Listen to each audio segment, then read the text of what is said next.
rencontre avec les personnalités et invités présents démontre tout l'intérêt pour nous tous que nous portons sur l'avenir de notre pays.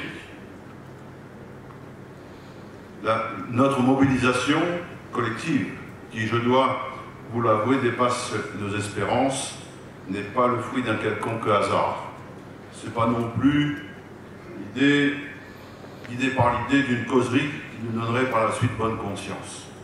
Notre présence ce matin est avant tout basée sur un constat qui est partagé par tous et tous et qui peut, à mes yeux, se résumer ainsi.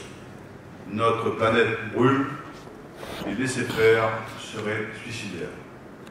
Or, nous savons tous que, pour une grande part, ce sont les activités humaines qui sont responsables de la rupture de l'équilibre énergétique de notre planète.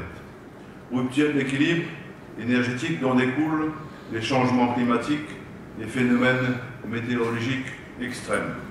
Sur ce plan, la déclaration de l'Organisation de la météorologie mondiale de cette année, les prévisions de la NASA, les études universitaires ou encore les travaux du GIEC nous éclairent sur l'état du climat dans les diverses parties du monde.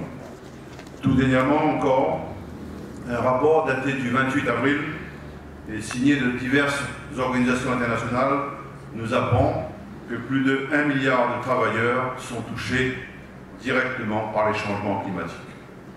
Pire encore, les réfugiés climatiques ne sont pas une simple vue de l'esprit, c'est une effrayante et triste réalité.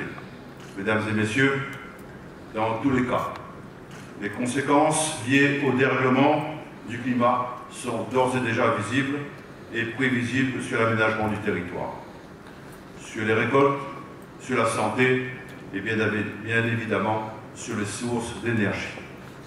Cette situation est connue, elle est grave et elle risque de s'aggraver davantage si rien ne change, si rien ne bouge. C'est pourquoi l'accord de Paris, adopté par 195 pays le 12 décembre dernier et signé le 22 avril de cette année au siège de l'ONU, a été une formidable étape porteuse d'espoir pour lutter contre les causes des changements climatiques. Cet accord sera-t-il suffisant? Cette question peut être légitimement posée, mais nous n'avons pas le choix. Nous devons réussir parce que plus aucun sursis ne nous sera accordé par dame nature. Nous n'avons plus le temps à perdre pour tenter de préserver l'espèce humaine et notre biodiversité terrestre.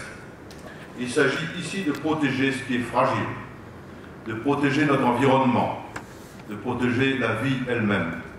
C'est en d'autres termes se donner tous les moyens pour tendre vers le développement durable et solidaire entre toutes les femmes et tous les hommes.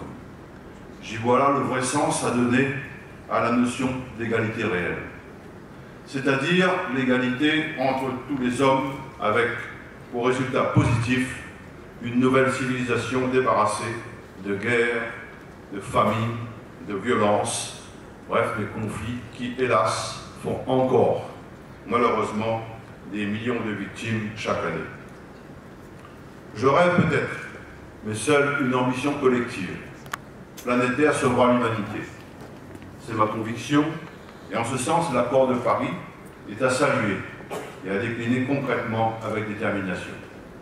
Alors, me direz-vous, après la COP 21, qu'en est-il à La Réunion? Quelles conséquences pour nous ici? Et c'est bien l'objet même de notre échange.